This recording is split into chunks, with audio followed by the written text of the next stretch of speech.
I should have listened. The gas station attendant had looked at me like I was insane when I told him where I was headed. His sunburnt face twitched, lips curling into a hesitant frown as he wiped his hands on an old rag. Son, there ain't nothing out there but sand and bad memories. Take the highway and keep driving. Don't stop. Not there. But I had no choice. My car was running on fumes, and the nearest town was still too far. The desert stretched for miles in every direction, a lifeless wasteland under the moon's pale glow. My GPS had given up miles ago, and my phone had 1 bar of service. Useless. Then, like an illusion rising from the heat, I saw it. The motel. It stood alone on the side of the highway, an ancient husk of peeling paint and flickering neon. The sign buzzed weakly, spelling out half a name. Sundry Motel. The missing letters looked as if they'd been clawed off. A single car sat in the lot, coated in a thick layer of dust, as if it hadn't moved in years. I pulled in, my tires crunching over the gravel, and killed the engine. Silence swallowed me whole. For a moment I sat there, gripping the wheel, debating whether to leave, but the wind howled through the empty lot, sending shivers down my spine. The gas station guy's warning rattled in my head. Not there. I swallowed the unease and stepped out. The desert wind felt wrong, not just cold, but heavy, like it carried whispers. The air smelled of rust and something stale, something old. The front office was unlocked. A bell jingled weakly as I stepped inside. The interior was frozen in time, like a postcard from the 1970s. Faded wallpaper, a flickering ceiling fan, a dusty reception desk cluttered with yellowed papers. And then I saw her. The woman behind the counter looked up slowly, as if waking from a deep sleep. Her skin was pale, stretched too tightly over her face, and her eyes. Her eyes were a shade too dark. She didn't blink. Need a room? She asked. Her voice was wrong, like a recording played just a little too slow. I hesitated, but the thought of sleeping in my car, alone in the desert, felt worse. Yeah, I muttered. She handed me a brass key. No card, no paperwork. Just a key with the number 6 etched into it. Last room on the right, she murmured, her lips curling into something that wasn't quite a smile. I nodded and turned to leave, but as I reached the door, she spoke again. You should leave before sunrise. I froze. What? I asked, turning back. But she was gone. The desk was empty, the chair behind it vacant. Dust swirled in the stale air as if no one had been there at all. The brass key burned cold in my palm. And from somewhere deep within the motel, a door creaked open. The hallway stretched out before me, dimly lit and lined with faded wallpaper that peeled at the edges. The carpet beneath my boots was threadbare, its pattern long faded by time and neglect. Room 6 was at the very end, just like the woman, if she had even been real, had said. The air was thick, stale. Every breath felt like inhaling dust and something else, something metallic. I hesitated in front of the door, fingers tightening around the brass key. The metal was ice cold against my skin, colder than it should have been in the desert heat. A strange sensation crept over me, a feeling that the key wasn't just sitting in my palm, but somehow pressing back, resisting. I swallowed hard and pushed it into the lock. It clicked open. Inside, the room was exactly what I expected from a forgotten roadside motel. Outdated furniture, yellow-stained lampshades, and a television that looked like it hadn't been turned on in decades. The bedspread was an ugly shade of brown, patterned with faded flowers. A single window, covered by heavy curtains, barely let in any light from the flickering neon outside. I dropped my bag onto the chair near the door, exhaling. I was exhausted. The drive had been long, and my nerves were already frayed. Maybe it was just my imagination getting the best of me. Maybe the woman at the front desk had stepped away when I wasn't looking. Maybe I was being paranoid. I locked the door, testing it twice, and collapsed onto the bed. Silence. The kind of silence that felt too deep, too unnatural. I pulled out my phone. No service, of course. With a sigh, I set it on the nightstand and closed my eyes. That's when I heard it. A soft creak. It came from somewhere inside the room. I sat up, my pulse spiking. The sound had been faint, barely there, but unmistakable. I scanned the room. The closet door stood slightly ajar, revealing nothing but darkness. The bathroom door was open, the small tiled space empty, probably the old building settling, I told myself, just the wind. I lay back down, turning onto my side. Another creak, closer. My body tensed.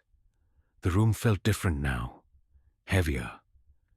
And then the bed sheets shifted. Not a lot, just a small, almost imperceptible movement. But enough. Something was in the room with me. I didn't move. I barely breathed. A deep, suffocating chill settled over me, pressing against my skin like ice. And then the mattress sank, right behind me. Like someone, or something, was sitting down. I bolted upright, heart hammering against my ribs, and turned. Nothing. But the indentation was still there. The mattress was still pressed down. As if someone invisible was still sitting there, watching. My breathing was too loud now, filling the suffocating silence. My mind screamed at me to get up, to leave. But my body was frozen. Then, from the corner of my eye, I saw it. The mirror. It stood on the far side of the room, a tall, dusty thing attached to the dresser. And in its reflection, there was someone sitting on the bed. A dark figure, motionless, staring at me. But when I turned my head to look directly, nothing was there. The mattress was still dented, the weight of something unseen pressing into it. But the figure only existed in the reflection. My stomach twisted in sheer terror. Then slowly, ever so slowly, the figure turned its head. Not in real life, just in the mirror. It looked right at me, and then it grinned, the kind of grin that stretched too wide, revealing too many teeth, as if its face wasn't meant to do that. I scrambled backward, nearly falling off the bed. My hands fumbled for the lamp on the nightstand. I turned it on. The mirror was empty. The mattress was normal again. The weight was gone. But I knew I hadn't imagined it. My chest heaved, my skin slick with sweat despite the cold. And then the closet door creaked open. I should have left. I should have grabbed my bag, thrown open the door, and driven into the night, even if it meant running out of gas in the middle of the desert. But I didn't. Instead, I stared at the half-open closet, my breath shallow, my pulse drumming in my ears. The darkness inside was impossibly deep, swallowing the dim glow from the bedside lamp. Something was in there, watching, waiting, and then a whisper, low, rasping, almost like a sigh. Finally, my body reacted before my brain did. I lunged forward and slammed the closet door shut, twisting the handle until I was sure it wouldn't budge. The room fell silent, but something had changed. The air felt thicker, heavy with the scent of old dust and something else. Something metallic, like blood. I needed to get out. Grabbing my phone, I turned on the flashlight and moved toward the door. But just as my fingers reached for the handle, the TV turned on by itself. Static filled the room, crackling loud in the silence. My head snapped toward the old boxy television in the corner. The screen flickered, the white noise buzzing like distant whispers. Then the static shifted. It wasn't random anymore. It was forming something. A face. A grainy, hollow-eyed face staring at me through the static. Lips moving. I turned the volume up, my fingers trembling. The voice crackled through. They never left.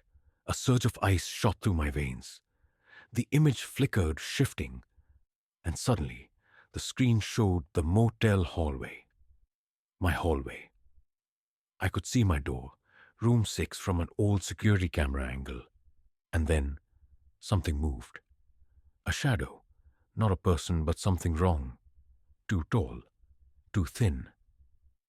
It walked toward my door with an unnatural, jerky movement, like a marionette being controlled by invisible strings. And just as it reached my room, the screen cut to black. A sharp knock echoed through the room. 3 slow knocks. I turned, my heart seizing in my chest. The door rattled. I backed away. The knocking stopped. Silence stretched, thick and suffocating. Then, the doorknob twisted. I held my breath. It was trying to come in. The moment stretched into eternity. Then, suddenly, the knocking resumed, but from inside the closet. I spun around. The closet door shook violently, the handle twisting.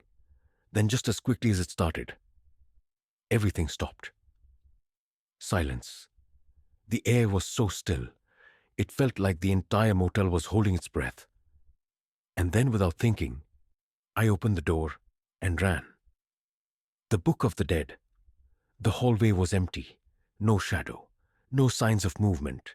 Just the buzzing neon light flickering from outside. But as I turned toward the front desk, my gut twisted. The layout of the motel had changed. The hallway was longer now. The front office was further away, its door slightly ajar, swaying like someone had just passed through.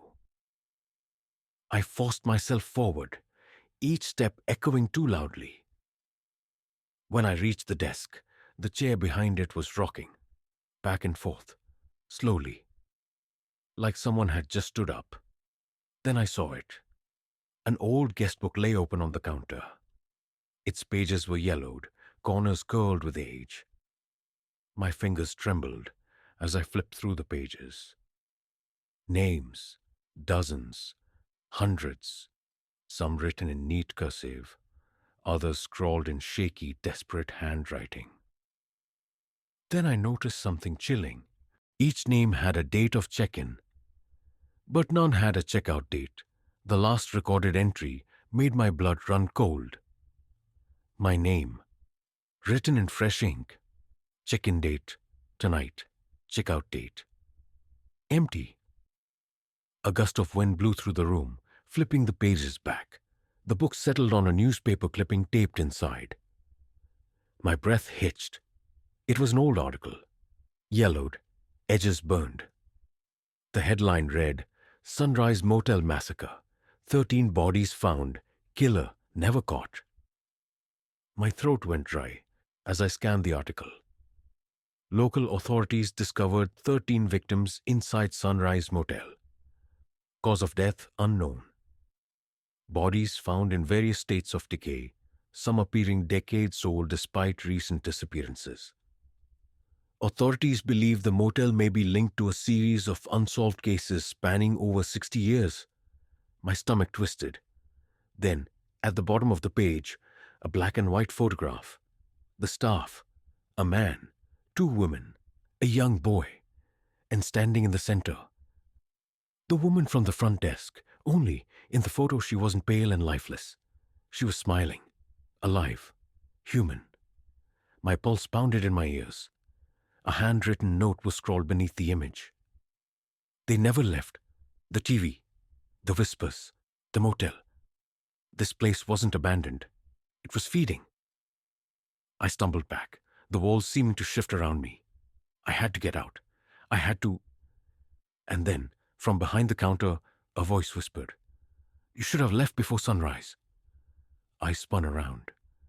The woman from the photo stood there, but she wasn't human anymore.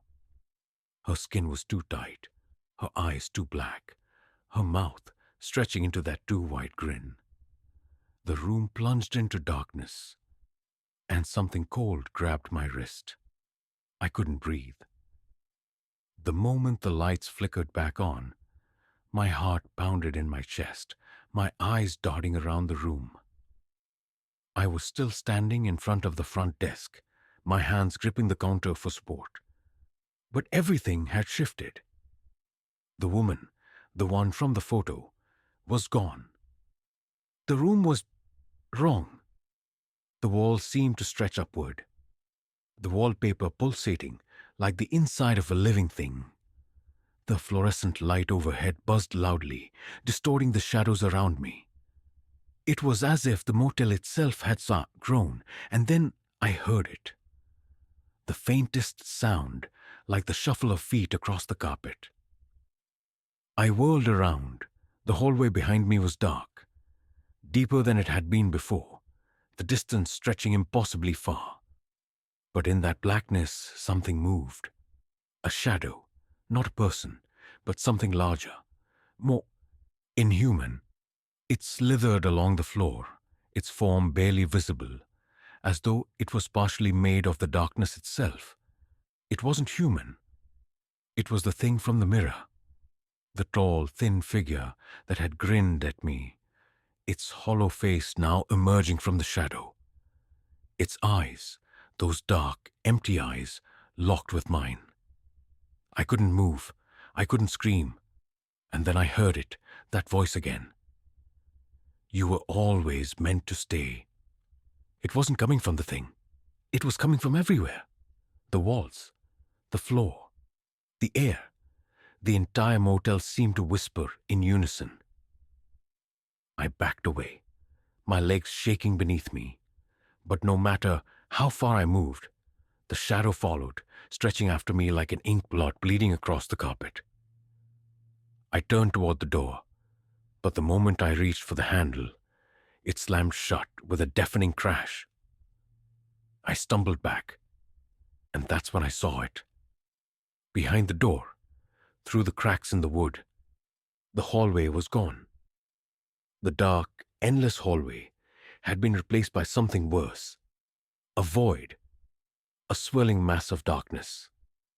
I could see the motel itself melting away, like the walls were dissolving, warping, as if it wasn't real at all. I wasn't in the motel anymore.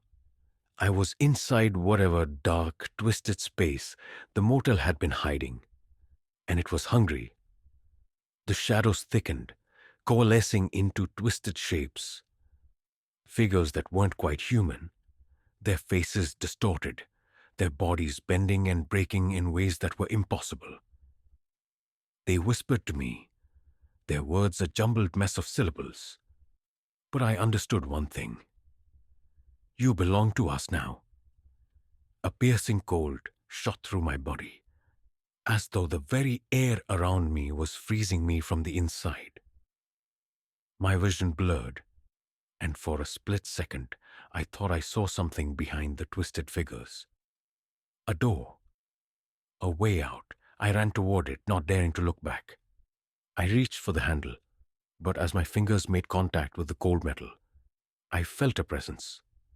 A hand on my shoulder. I spun around. The woman, the smiling woman. But her face. It wasn't a smile anymore. It was a grin. Wide. Too wide. Her lips stretched unnaturally across her face, revealing rows of sharp, jagged teeth. Her eyes. Those black eyes that consumed all light. "You cannot escape." Her voice was no longer human. It was a growl, a rasp that clawed at my soul. I tried to push her away, but her hands gripped my arm.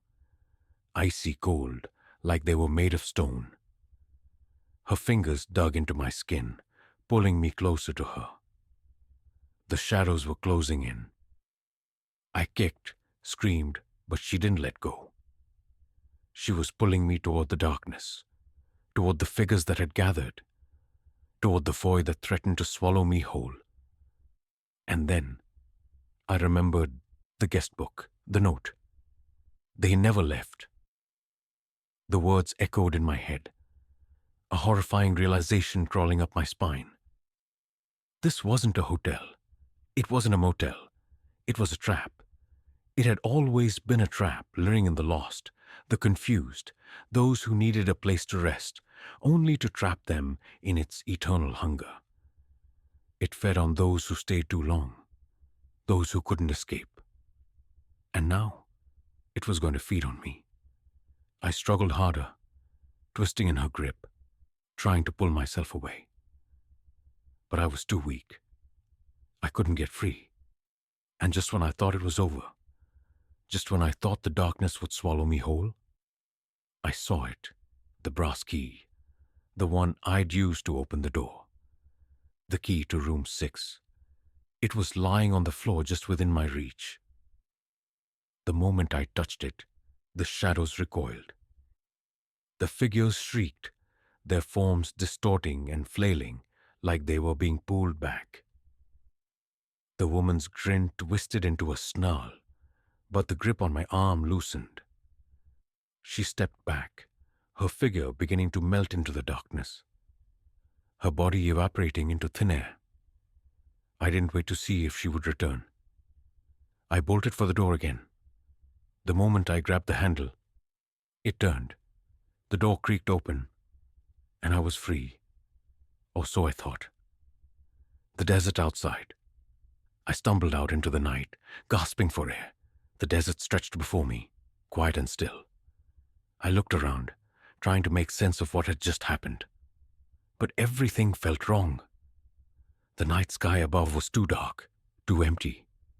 And the motel? It was gone. There was nothing. Just miles and miles of sand. And as I stood there, the last remnants of the motel fading away, I realized I hadn't escaped at all. I had only become part of it. And somewhere, far in the distance, I heard a whisper, "You'll never leave."